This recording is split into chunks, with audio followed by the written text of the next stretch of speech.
सगळे मजेत ना? मजेत असलंच पाहिजे. तर बघा, आज मुलांनी असं छान मटण घेऊन आलेत.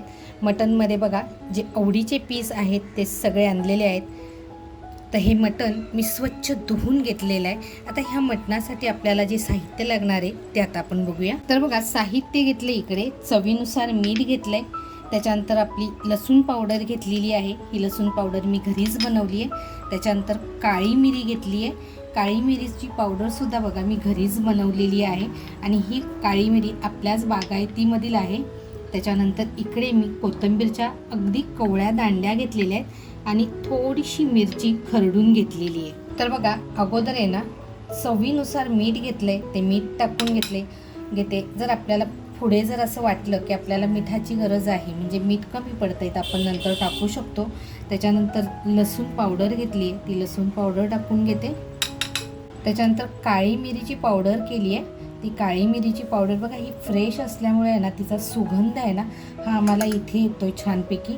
त्याच्यानंतर कोवळ्या कोथिंबीरच्या दांड्या आहेत, त्यासुद्धा ह्याच्यात टाकून घेते. त्याच्यानंतर बघा हिरवी मिरची थोडीशी खरडून घेतली, अगदी 2 हिरव्या मिरच्या घेतल्या होत्या आणि त्याच्या छान खरडून घेतलेल्या आहेत. आता हे सगळं आपल्याला आहे ना छान असं मिक्स करून घ्यायचं आहे, म्हणजे आपल्या मटणाला पूर्ण लावून घ्यायचं आहे. आता इथे बघा मी हळदीचा वापर केलेला नाही आहे. तर तुम्हाला जर हळदीचा वापर करायचा असेल तर तुम्ही करू शकता.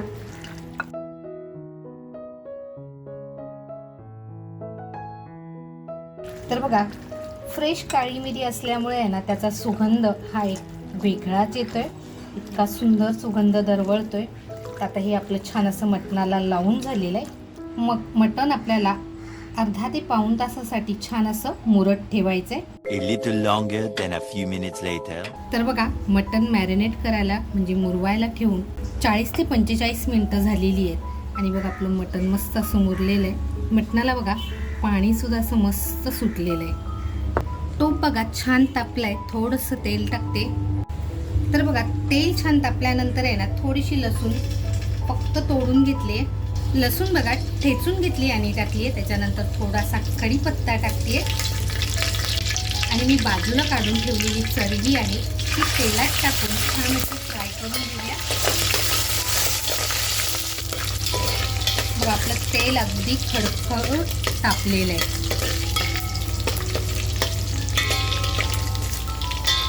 आता बघा जे आपण मॅरिनेट केलेलं मटण आहे ना, ते मटण त्या तेलामध्ये छान फ्राय करून घेऊया.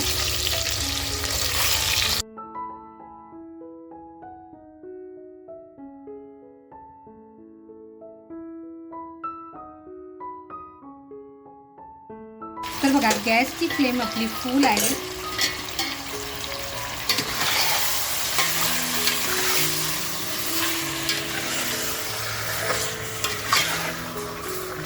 तर बघा मटण आपल्याला छान असं परतवून घ्यायचं आहे, जेणेकरून आहे ना मटण खमंग होईल.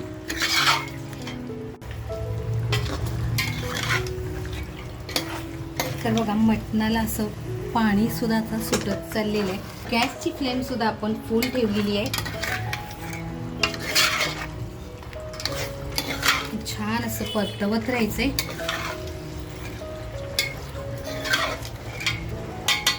तुम्ही डायरेक्ट आहे ना कुकरला सुद्धा बनवू शकता, पण कुकरला आणि असं आपण ज्यावेळेस वाफेवर बनवतो ना त्यावेळेस त्याला चव अप्रतिम येते.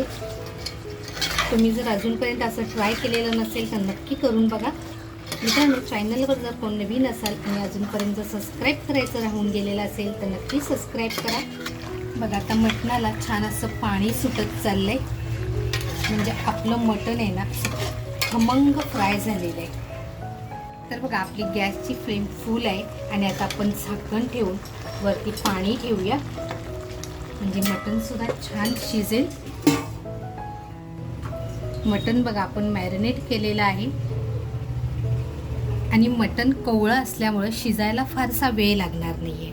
तर बघा 10 मिनटं म्हणजे आपलं हे पाणी छान असं उकळलं पाहिजे, तोपर्यंत आपण मटण छान शिजून देऊया. गॅसची फ्लेम स्लो करून मटण छान आपल्याला शिजून घ्यायचं आहे. 10 मिनटानंतर आपण ओपन करून बघूया. वरचं पाणी बघा किती छान तापलंय. 10 मिनटं झालेली आहेत. 10 मिनटानंतर आपण खोलतोय, कारण आपण अजिबात खोलून बघितलेलं नाही आहे. आणि मटणाला सुद्धा बघा किती छान पाणी सुटले. आता हेच गरम पाणी आहे ना, हेच गरम पाणी टाकून घेऊया. तर बघा आता गॅसची फ्लेम फुल केली आहे आणि एकदा मटण आपण फक्त फिरून घेऊया. आपण मटण चेक सुद्धा करूया. मग आपलं मटण अजून कडक आहे आणि ते छान असं शिजलं पाहिजे, म्हणून आपण गॅसची फ्लेम आता फुल ठेवणार आहोत. कारण आता आपण पाणी टाकलंय आणि वरती झाकण ठेवून परत पाणी ठेवून देणार आहोत. जर आपल्याला असं वाटत असेल की पाण्याची आवश्यकता आहे तरच पाणी टाकणार आहे, नाहीतर तेवढंच पाणी आपल्याला भरपूर होणार आहे. आता बघा गॅसची फ्लेम फुल करून अगदी 20 मिनिटं छान आपण शिजवून देऊया. तर मंडळी, ह्याच्यासाठी साहित्य घेतले. 3 लसणीच्या कुड्या घेतलेल्या आहेत. छोटंसं बघा खोबऱ्याची 1 वाटी घेतले आणि 1 कांदा घेतलेला आहे. तर अगोदर आहे ना, कांदा, खोबरं आणि लसूण आपण भाजून घेऊया. तर बघा आपण कांदा तोडून घेतलेला आहे, त्याच्यानंतर खोबरं आणि लसूणच्या कुड्या घेतल्या. तर अगोदर आहे ना आपण खोबरं भाजून घेऊया. खोबरं अगदी आपल्याला व्यवस्थित भाजून घ्यायचे. त्याचबरोबर लसूणसुद्धा घेऊया, म्हणजे खोबऱ्याबरोबर आपली लसूणसुद्धा छान अशी भाजली जाईल. हे चुलीत भाजलं ना की याची चव खरंच अप्रतिम येते. मंडळी, हे मी उलटं ठेवले जाळी, कारण माझा चुला आहे तो खूप मोठा आहे, त्याच्यावरती बसत नाही, म्हणून मी जाळी उलटी ठेवली आहे.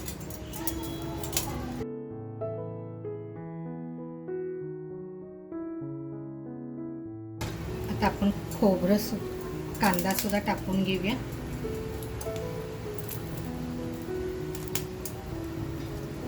बघा आपलं खोबरं अगदी छान भाजलंय. बघा आपली लसूण अशी छान भाजली गेली आहे, तीही काढून घेऊया.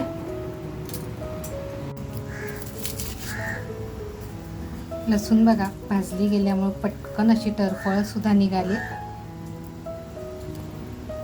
आपली 1 लसूण भाजली गेली नव्हती, ती आता काढून घेऊया आणि आपला कांदा असा मस्त खरपूस भाजून घेऊया.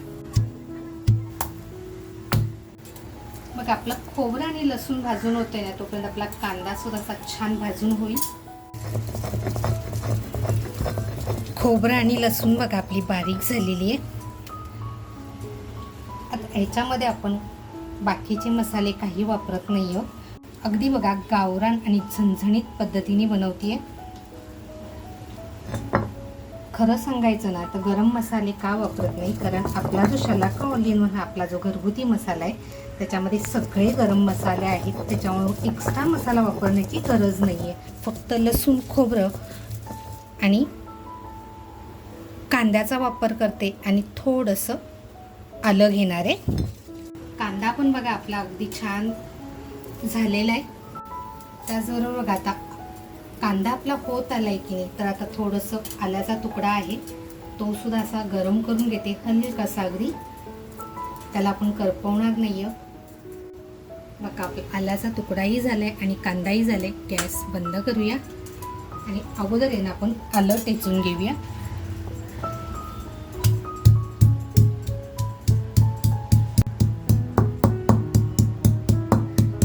आता बघा आपला कांदा आहे ना, तो कांदा सुद्धा आपण घेऊया. आता हे वरचं आहे ना, हे आपल्याला काढून टाकायचं नाहीये, हे आपल्याला जसंच्या तसं हवंय.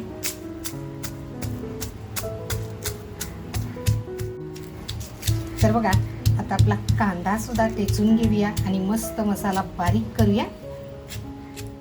20 मिनिटं झालेली आहेत बघा आणि वरचं पाणी पूर्ण आहे ना, म्हणजे कमी झालेलं आहे, पूर्ण सुकलेलं नाही पण कमी झाले. बघा आपण ताट भरून पाणी ठेवलं होतं.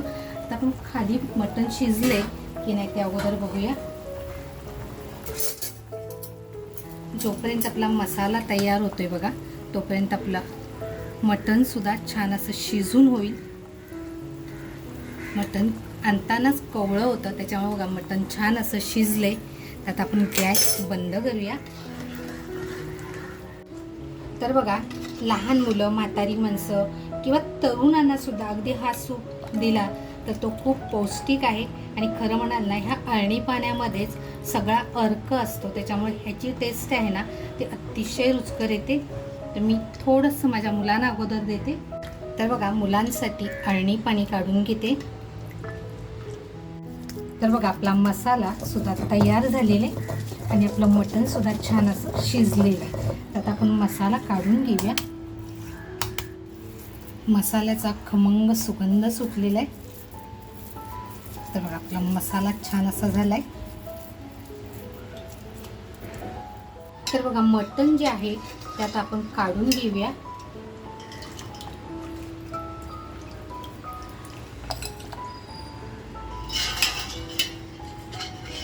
तर बघा मटण सगळं मी काढून घेतलेलं आहे आणि आता जे उरलेलं आहे ते फक्त अळणी पाणी आहे. आता ह्या अळणी पाण्याचा आपण रस्सा करणार आहोत आणि आपल्याला बाकी रेसिपीला ह्याचा वापर करणार आहोत. आता बघा आपलं साहित्य तयार आहे. आपलं मटण छान शिजलेलं आहे. त्याच्यानंतर इकडे आपला शलाका ऑल इन वन हा आपला जो घरगुती मसाला आहे तो मी 1.5 ते 1.25 चमचे मसाला घेतलेला आहे. त्याच्यानंतर आपला हा काळा मसाला तयार आहे. म्हणजे अगदी वाटप म्हणाल ना तर हे आपलं तयार आहे काळ्या मसाल्याचं. आता बघा तेल टाकून घेते. तर बघा तेल असं गरम होतं आहे तर आपला शलाका ऑल इन वन आपला घरगुती मसाला आहे तो टाकून घेऊया. माझ्याकडून आहे ना तेलामध्ये थोडंसं पाणी उडालं त्यामुळे आपल्याला गॅसवर काम करताना आहे ना ही काळजी घ्यायची आहे. तर बघा आपला मसाला असा छान खमंग फ्राय झाला आहे. आता जो आपण वाटप केलेला आहे ते वाटप टाकायचं आहे आणि थोडंसं वाटप आहे ना ते मी रश्शासाठी ठेवत आहे.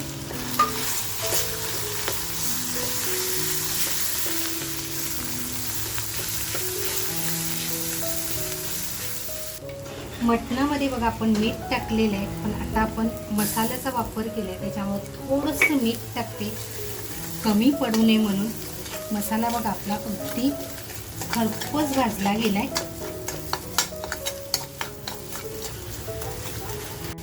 आता इथे आहे ना जे आपण अळणी पाणी केलं आहे ते अळणी पाणी टाकून घेते बघा.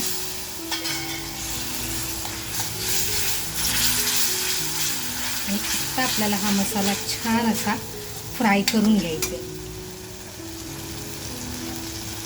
ती थोड्याशा पाण्याचा वापर करते.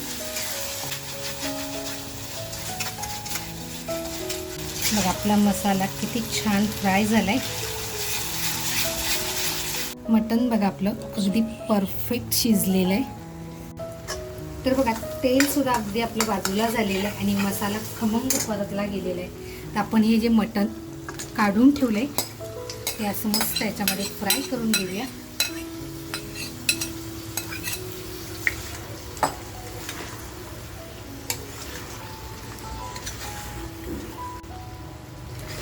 आता बघा थोडीशी आहे ना गॅसची फ्लेम मी स्लो ठेवली आहे. तर मटण छान आपलं शिजलं त्याच्यामुळे आपल्याला जास्त वेळ लागणार नाही. तर गॅसची फ्लेम फुल करते. तर बघा आपलं मटण सुद्धा छान फ्राय झाले. आता याच्यात थोडंसं आपण आहे ना पाणी टाकूया. पाणी म्हणजे थोडंसं अळणी पाणी टाकूया म्हणजे भाकरी चपाती किंवा नुसतं भाताबरोबर सुद्धा आपल्याला छान असं हे खाता येईल.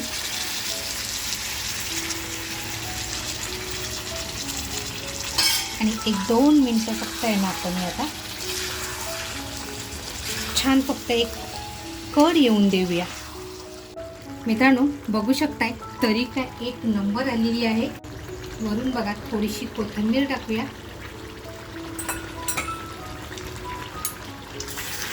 एकदा फक्त हलवून घेऊया आणि गॅस बंद करूया आणि आपण रश्शाची तयारी करायला घेऊया. तेल बघा टाकून घेतले. आता आपलं साहित्य बघा. इकडे बघा मटणाचं अळणी पाणी, त्याच्यानंतर थोडंसं मटण मी बाजूला काढले. आपला शलाका ऑल इन वन हा आपला घरगुती मसाला, त्याच्यानंतर थोडासा मसाला मी बाजूला ठेवला होता आणि पाटाचं पाणी आहे म्हणजे पाटा धुतलेलं पाणी घेतले. थोडीशी लसूण, थोडासा कढीपत्ता बघा अगदी मी छोटी म्हणजे कोवळी पानं घेतलेली आहेत. ह्याचा एक सुगंध आहे ना जबरदस्त येतो. तेल बघा छान तापले. आता आपण लसूण टाकूया. कढीपत्ता घेतलाय त्यानंतर आपला घरगुती मसाला, वाटप,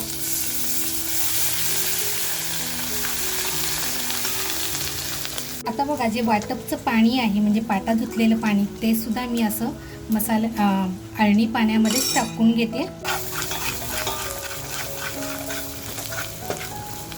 आता जे आपण मटण काढून ठेवले ते मटण टाकून घेऊया. आणि बघा जे आता अळणी पाणी आहे ना ते अळणी पाणी टाकून घेते.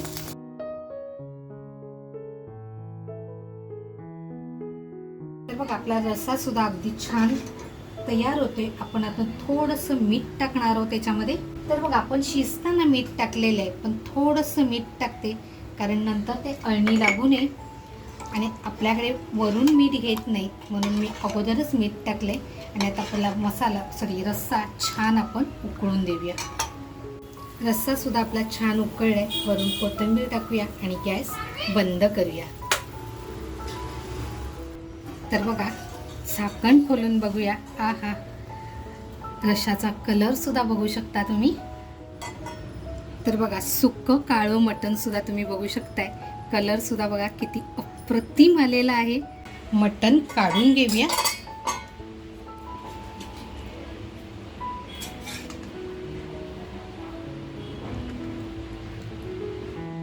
बघा आपलं मटण तयार आहे. पण रस्सा काढून घेऊया. रश्श्यामध्ये सुद्धा बघा पीस टाकले होते. आणि बघा आपला रस्सा आहा एक नंबर वेत हो की नाही मंडळी. आज बनवलेलं झणझणीत काळ्या मसाल्यातील एक गावरान पद्धतीने मटण. आजची ही रेसिपी तुम्हाला कशी वाटली आणि तुम्ही कुठून बघितली हे सुद्धा तुम्ही मला कमेंटमध्ये सांगा. त्याचबरोबर आज बनवलेला हा झणझणीत मटणाचा रस्सा ही रेसिपी जर तुम्हाला आवडली असेल तर नक्कीच तुमच्या मित्रपरिवारामध्ये शेअर करा. अजूनपर्यंत जर लाईक केलेलं नसेल तर नक्की लाईक करा. चॅनलला सबस्क्राईब करायचं राहून गेलेलं असेल तर नक्की सबस्क्राईब करा. मस्त खा आणि स्वस्त राहा. त्याचबरोबर स्वतःची काळजी घ्या. थँक्यू.